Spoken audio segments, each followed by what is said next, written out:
Hi hello नमस्कार, मी अनिता तुम्हा सगळ्यांचं पुन्हा एकदा स्वागत करते आजच्या ह्या नवीन व्हिडिओमध्ये।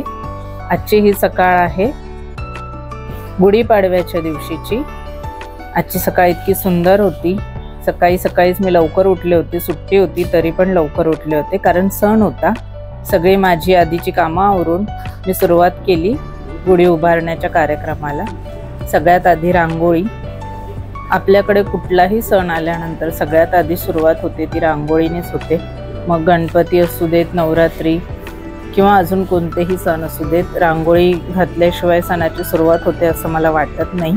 मी काही रांगोळीमध्ये एक्सपर्ट नाही आहे, पण यूट्यूब असल्यामुळे सगळ्यांनाच आपली आपली कामे अगदी सहज करता येतात। त्यामुळे हे अशी छोटीशी मला जमेल तशी रांगोळी मी काढली। कशी वाटते रांगोळी? गुढीपाडवाच्या संदर्भात होती म्हणून गुढीपाडवा असं लिहिलं होतं मी। आणि बाहेरचं क्लिनिंग मी सकाळी लवकरच करून घेतलेलं। त्यानंतर आम्ही सुरुवात केली गुढी उभारायला। नवीन वर्षाच्या पहिल्या सणाची तयारी करताना सगळेच जण खूप एक्साइटेड असतात आणि आपल्याकडे तर गुढीपाडव्याचं खूप महत्त्व आहे।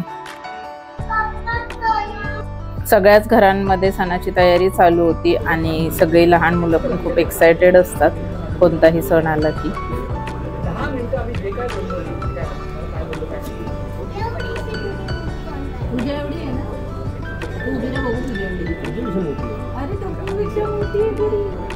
अरे गालगी मस्त ड्रेस घातलाय। गालगी आणि गालगीच्या मम्मीचा ड्रेस सेम केला, मॅचिंग केलं। नको मला का नाही शिवला मॅचिंग? किती आहे ना तुझ्या ग्रीन सारखी।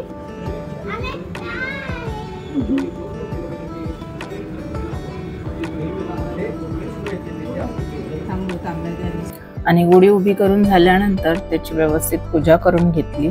कडुलिंब, गूळ आणि डाळीचं नैवेद्य बनवला।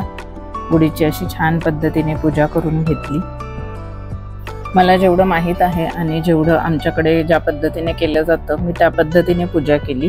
मी याच्यामध्ये अजून काही केलं पाहिजे का किंवा अजून काही ॲड करायचं असतं का हे सगळं मला कमेंट बॉक्समध्ये नक्की लिहून कळवा। आणि तुम्ही सगळ्यांनी तुमच्या गुढीपाडव्याच्या दिवशी काय स्पेशल केलं, काय पूजा केली हे पण मला नक्की कमेंट करून कळवा।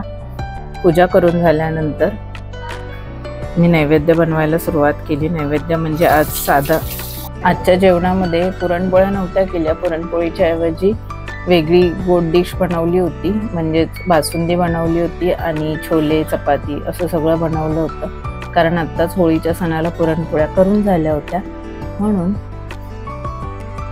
कशी दिसते आमची गुढी? आणि ही साडी कालच मी घेऊन आले होते गुढी उभारायची म्हणून पण, आणि पुढे जत्रा आहे तर जत्रेसाठी मी थोडी शॉपिंग केली आहे। त्याच्यावरचा ब्लॉग नक्की लवकरच येईल की जत्रेसाठी मी काय काय शॉपिंग केली आहे ही।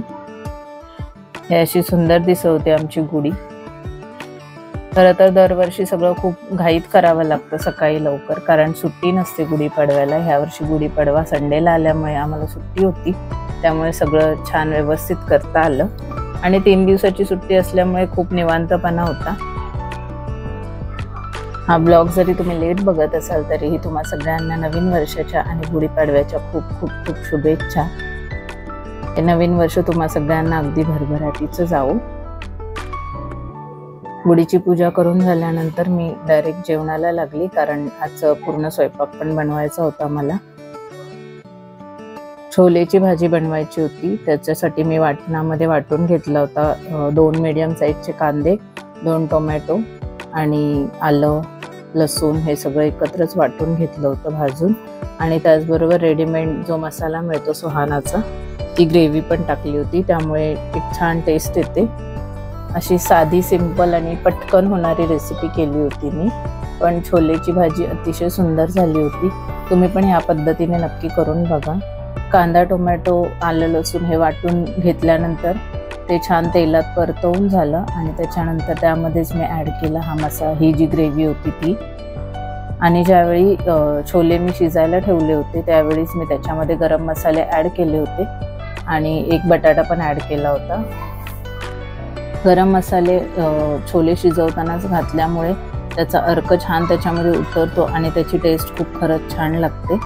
आणि हा सगळा मसाला परतवून झाल्यानंतर व्यवस्थित त्याला तेल सुटल्यानंतर आमचा जो घाटी मसाला आहे लाल मसाला तो घातला आणि इथे मी गरम मसाले काढून घेत होती कारण ते दाताखाली आल्यावर चांगले लागत नाहीत अजिबात, म्हणजे आमच्याकडे तरी आवडत नाही, त्यामुळे मी शिजल्यानंतर काढून घेते आणि मग हेच पाणी ग्रेव्हीमध्ये वापरणार होते मी।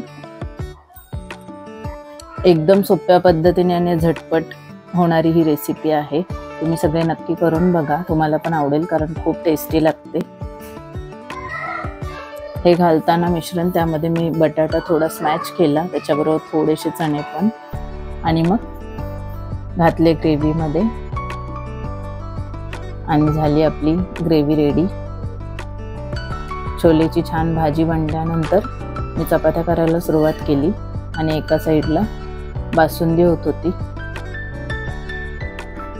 आणि असा छान मस्त स्वयंपाक रेडी झाल्यानंतर ह्या सगळ्याचा मी गुढीला नैवेद्य दाखवला। डाळ भात छोलेची भाजी चपाती असं छान जेवण बनल्यानंतर आम्ही सगळ्यांनी गुढीला नैवेद्य दाखवला आणि एकदम छान पद्धतीने नवीन वर्षाच्या ह्या पहिल्या दिवसाची सुरुवात केली। घरातलं क्लिनिंग जेवण आणि सगळं करण्यामध्ये खरंच साडी वगैरे नेसायला वेळ नाही मिळाला, त्यामुळे मी साडी नाही नेसली, पण पूजा खूप छान पद्धतीने झाली। आणि ही माझ्या माहेरच्या गुढीपाडव्याचे काही फोटोज आहेत, माझ्या माहेरी पण गुढीपाडवा खूप छान सेलिब्रेट केलाय, त्याचे मी फोटोज पुढे ॲड केले। आणि आजचा हा छोटासा व्हिडिओ मी इथेच संपवते। आजचा हा छोटासा व्हिडिओ तुम्हाला आवडला असेल तर लाईक शेअर आणि सबस्क्राईब करायला विसरू नका। सबस्क्राईब नक्की करा, त्यामुळे माझे व्हिडिओज अजून लोकांपर्यंत पोहोचतील आणि माझा हा छोटासा चॅनल लवकर ग्रो होईल। त्याचबरोबर आय होप की तुम्हाला हे व्हिडिओज आवडत आहेत, तुम्ही एन्जॉय करताय। जर तुम्हाला याच्यामध्ये अजून काही ॲड करायचं असेल, काही सजेशन्स असतील तर नक्की द्या। भेटूयात आपण सगळे नेक्स्ट व्हिडिओमध्ये, तोपर्यंत काळजी घ्या, बाय।